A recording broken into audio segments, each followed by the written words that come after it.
सिफारती मुहाज के बाद अदालती मुहाज पर भी भारत को शिकस्त फाश। 47 मुआहदे पर सालसी अदालत ने पाकिस्तान की तायद कर दी। फैसले में कहा, भारत का मुआहदे को एक तरफा मुअत्तल करने का इकदाम दुरुस्त नहीं। अदालत ने 47 मुआहदे का बगौर जायजा लिया है, कहीं भी एक तरफा तौर पर मुअत्तली की शिक शामिल नहीं। सालसी अदालत ने मुस्तकिल अदालत बराए इंसाफ के तहत फैसला दिया। भारत की सालसी अदालत से कार्रवाई मुअत्तल करने की इस्तदा मुस्तरद कर दी। पाकिस्तान का सालसी अदालत के फैसले का खैर मकदम। तर्जुमान दफ्तर खाजा ने कहा कि भारत के एक तरफा मुआहदे को मुअत्तल करने का इकदाम गैर कानूनी करार देना खुश आइंद है। पाकिस्तान तमाम तस्फिया तलब मसाइल पर बातचीत को तैयार है।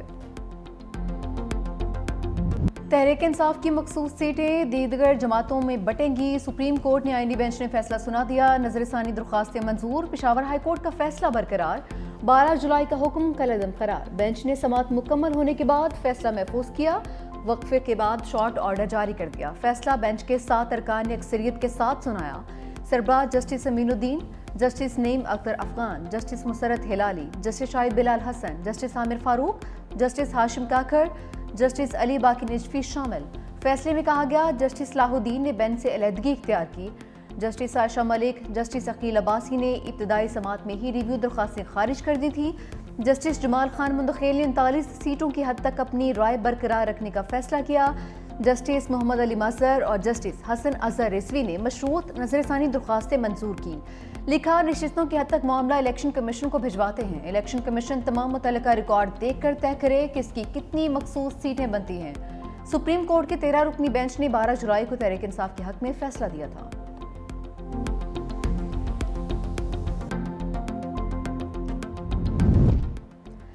इत्तेहादी हुकूमत के लिए 2/3 अक्सरियत का रास्ता हमवार। सुप्रीम कोर्ट के फैसले के बाद तहरीक इंसाफ मखसूस सीटों से महरूम। कौमी असम्बली की 22 और सूबाई असम्बली की 55 सीटें हुकूमती इत्तेहाद को मिल जाएंगी। कौमी असम्बली में नून लीग को 14, पीपल्स पार्टी को 5, DUI को 3 मखसूस सीटें मिलेंगी। पंजाब असम्बली में नून लीग 23, पीपल्स पार्टी 2 मखसूस सीटें समेटेगी। खैबर पख्तूनख्वा असम्बली में JUI फे को 10, नून लीग को 7 मखसूस सीटें मिलेंगी। सिंध में पीपल्स पार्टी को 2, MQM को 1 मखसूस सीट मिलेगी।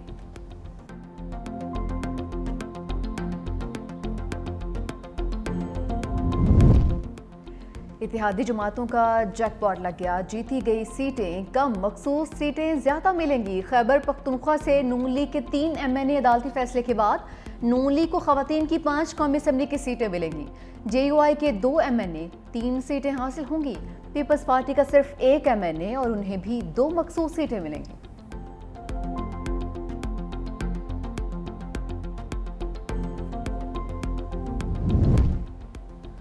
वकील हामिद खान का एतराज। जस्टिस सलाहुद्दीन की माजरत पर बेंच टूट गया। 10 रुकनी बेंच ने ही समाअत जारी रखी। सुन्नी इत्तेहाद कौंसिल के वकील ने दलाइल दिए कि जो लोग 26वीं आईनी तरमीम के बाद सुप्रीम कोर्ट में आए हैं वो खुद बेंच से अलग हो जाएं। जस्टिस सलाहुद्दीन ने एतराज पर अपीलों की मजीद समाअत से माजूरी जाहिर की। जस्टिस अमीनुद्दीन की सरबराही में 10 जजेस ने दोबारा समाअत का आगाज किया। सेनेटर हामिद खान के 10 रुकनी बेंच पर एतराज को अदालत ने मुस्तरद कर दिया। वकील मखदूम अली खान ने दलाइल देते हुए कहा कि इन लोगों ने ऐसी जमात में शमूलियत की जिसे मखसूस सीटें नहीं मिल सकती थी। सब नई जमात भी बना लें तो मखसूस सीटें नहीं मिल सकती हैं। जस्टिस जमाल खान मुंदखेल ने कहा, आप कह रहे हैं मखसूस सीटों के लिए आम इंतखाबात में कम अज कम 1 सीट जीतना लाजिम है। जस्टिस नईम अख्तर अफगान ने कहा कि अदालत समाअत में किसी फरीक को पार्टी नहीं बनती है। अटॉर्नी जनरल ने कहा कि रूल 94 को कहीं भी चैलेंज नहीं किया गया था। अदालत ने समाअत मुकम्मल होने पर फैसला महफूज किया। क्या कहना चाह रहे हो? ये देखिए नहीं, this is not the way. आप नहीं करना चाहते? गुस्सा है, मैं इसीलिए कह रहा हूँ प्लीज इस वक्त ना सुनिएगा। आप गुस्से में है, गुस्से में जज को नहीं mind your language please, mind your language. Language में मैंने कोई बात गलत। Please, anger is part of the vocabulary. I know in what state of affair I am, don't worry. लेकिन मैं इंस्टीट्यूशन की खातिर अपनी माँ की फातिया छोड़ के आया हूँ, आप मजाक में तुले हुए हैं। कब चलाएं जी। जस्टिस जमाल खान मुंदखेल और वकील हामिद खान में सख्त जुमलों का तबादला। जस्टिस मुंदखेल ने कहा कि किस बुनियाद पर यह कह रहे हैं कि 10 रुकनी बेंच ये केस नहीं सुन सकता। आप सुन्नी इत्तेहाद कौंसिल के वकील ही नहीं हैं। सीनियर वकील होने पर दलाइल देने का मौका फराहम किया है। इज्जत से ही इज्जत मिलती है। हामिद खान ने जवाब में कहा कि आप गुस्से में हैं, केस नहीं सुने। जस्टिस जमाल खान मुंतकिल ने कहा कि आप अपनी ज़बान का ख्याल रखें। ऐसा नहीं है कि हम सख्ती करना नहीं आती है, अगर आपको ये सिस्टम अच्छा नहीं लगता तो वकालत छोड़ दें। हामिद खान ने कहा कि आपके पास जमानबंदी का कोई इख्तियार नहीं है। जस्टिस हाशिम कागर का भी हामिद खान से मुकालमा। कहा, आपने गुज़िश्ता रोज़ सिटिंग जजेस पर इल्ज़ामात आयद किए, मेरे मेंटोर काजी फाइज ईसा का नाम भी लिया। आपको ये हक किसने दिया? आपने कल सुप्रीम कोर्ट को डी चौक बना दिया। मैं लानत भेजता हूँ ऐसे ओहदे पर, छोड़ने में 1 मिनट भी नहीं लगाऊंगा।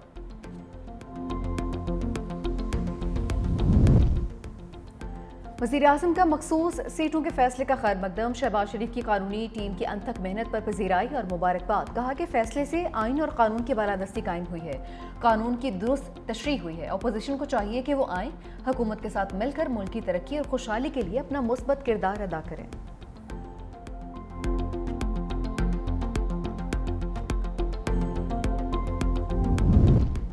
तहरीक इंसाफ के आईनी हक पर डाका डाला गया है। PTI का मखसूस सीटों के फैसले पर रद्द-ए-अमल। कहा कि मुल्क आज मुकम्मल तौर पर बेआइन, बेइंसाफ और रियासती इस्तिबदाद का नमूना बन चुका है। माजी में इसी सुप्रीम कोर्ट ने मखसूस सीटों का तहरीक इंसाफ का आईनी इस्तेहकाक तस्लीम किया था। आज के फैसले ने न सिर्फ इंसाफ की रुख को कुचला है, अवाम के वोट को भी रौंद डाला है। आज PTI की मखसूस सीटों को माले गनीमत की तरह से बांट कर जमहूरियत का कत्ल किया गया है। सैलाबी रेले में जिंदगी और मौत की कशमकश। दरियाए सवात में 2 खानदानों के 20 से जायद अफराद डूब गए। 11 लाशें निकाल ली गईं, दीगर की तलाश जारी है। सवात बाईपास के मकाम पर दरिया के किनारे होटल पर नाश्ता करने वाली फैमिलीज खुश्क हिस्से में उतरी। अचानक पानी का रैला आने से कई अफराद फंस गए। सेल्फी लेने के लिए पत्थरों पर बैठे बच्चों को भी संभलने का मौका नहीं मिला। रैले में फंसे अफराद कई घंटे तक मदद का इंतजार करते बेरहम मौजों की नजर हो गए। अंधेरे के बायस लापता अफराद की तलाश के लिए रेस्क्यू ऑपरेशन रोक दिया गया। खैबर पख्तूनख्वा हुकूमत ने वाक़े की तहकीकात के लिए 3 रुकनी कमेटी तश्कील दे दी। कमेटी तमाम पहलुओं की तहकीकात करके 7 रोज के अंदर जवाब जमा करवाएगी।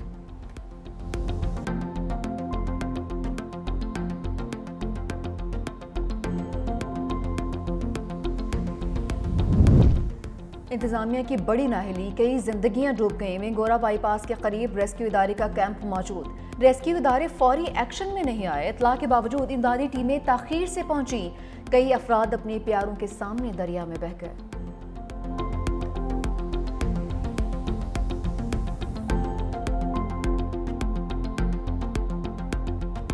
दरियाए सवात के किनारे सयाहों पर क़यामत गुजर गई। ख़ानदान के सरबराह अब्दुर्रहमान ने कहा कि उनकी बहू और 4 बेटियां, बेटी और उसकी 4 बेटियां सैलाबी पानी में बह गईं।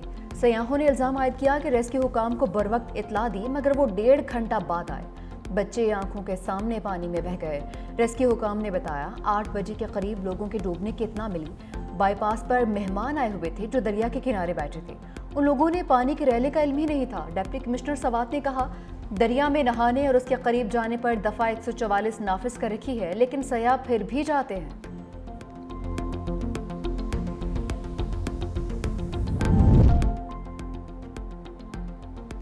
एबटाबाद में हवेलियां नदी के मकाम पर तोगयानी, 3 बच्चे सैलाबी रैले में बह गए। रेस्क्यू टीम में 3 लाशें निकाली। बच्चों की शनाख्त 12 साला सैफ अली और 14 साला फातिहा बीबी के नाम से हुई है।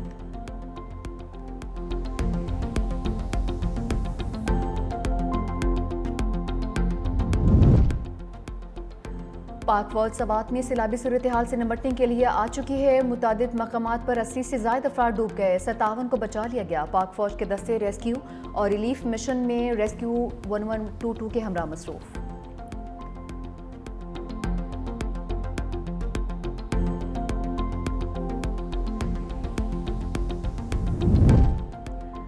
मॉनसून बारिशों के बाद दरिया सवात में तोगयानी। इब्तदाई रिपोर्ट के मुताबिक 11 अफराद जाँ भाग जबकि 6 जख्मी हुए। PDMA के मुताबिक 24 घंटे के दौरान ख्वाजा केला के मकाम पर सैलाबी सूरत हाल का सामना रहा। मुतासरा इलाकों में मजमूई तौर पर 56 घरों को नुकसान पहुंचा है।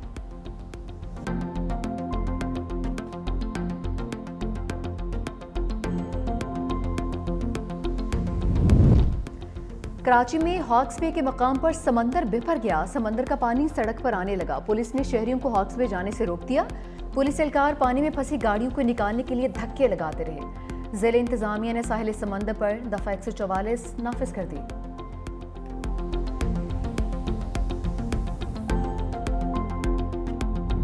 फील्ड मार्शल की भारत के खिते में बालादस्ती की ख्वाब पर ललकार। कॉमन ट्रेनिंग प्रोग्राम से खिताब में कहा कि पाकिस्तान ने पहले भारत की इजारादारी कबूल की, ना आइंदा करेगा।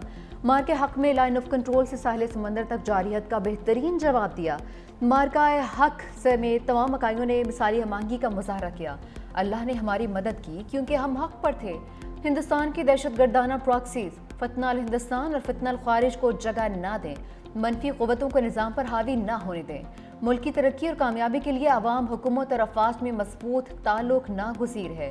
जो अक़वाम अपनी तारीख को भूल जाते हैं उनका मुस्तकबिल भी तारीख हो जाता है।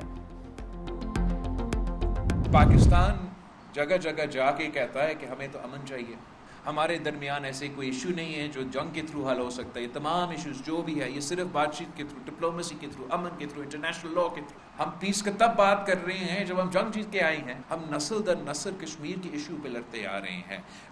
अब दहशतगर्दी हाल ही में हमारे दरमियान एक ऐसा इशू बन चुका है जिसकी वजह से जंग की तरफ धकेले गए हैं। और अब मोदी ये चाहता है अब हम नस्ल दर नस्ल पानी पे भी लड़ें। बिलावल भुट्टो सरदारी ने मोदी के घिनौने मंसूबे से पर्दा उठा दिया। प्रेस कॉन्फ्रेंस में कहा कि मोदी चाहता है हम नस्ल दर नस्ल पानी पर भी लड़ें।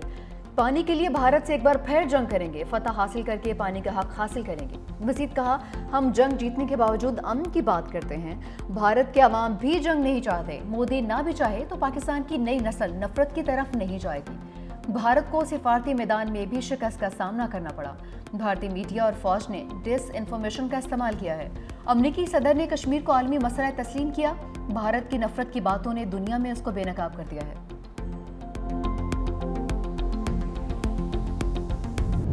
नवाज शरीफ को माइनस करने वालों को बहनें माइनस कह रही हैं। मरियम नवाज का लफ्जी वार। पंजाब असम्बली में खिताब करते हुए कहा अलीमा खान ने खुद फरमा दिया कि बानी पीटीआई माइनस हो चुके हैं। उन्हें किसी ने नहीं बल्कि उनकी कारकर्दगी ने माइनस किया है। जनूबी पंजाब के नाम पर कितनी हुकूमतें बनाई और कितनी गिराई गई। हमने ऐलानात के बजाय अमली इकदाम किए हैं। ओपोजिशन को दावत देती हूँ कि आपने हमारे पास ही आना है। मरियम नवाज ने कल से साफ पानी मंसूबा शुरू करने का ऐलान भी किया। कहा आवाम को अक़लियती कार्ड्स और किसान कार्ड्स भी दिए गए हैं। नई ग्रीन इलेक्ट्रिक बसों का आगाज जनूबी पंजाब से किया जा रहा है। गजा में इसराइली बर्बरियत, मज़ीद 62 फ़लस्तीनी शहीद। इसराइल का हमास पर इमदाद कब्जे में लेने का इल्ज़ाम।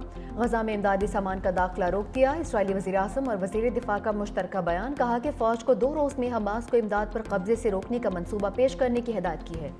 अक़वाम मुत्तहिदा का कहना है कि गजा में 20 लाख से ज़ायद फ़लस्तीनी शदीद इंसानी बहरान का शिकार हैं। इसराइल ये जानबूझकर भूख को हथियार बनाया हुआ है।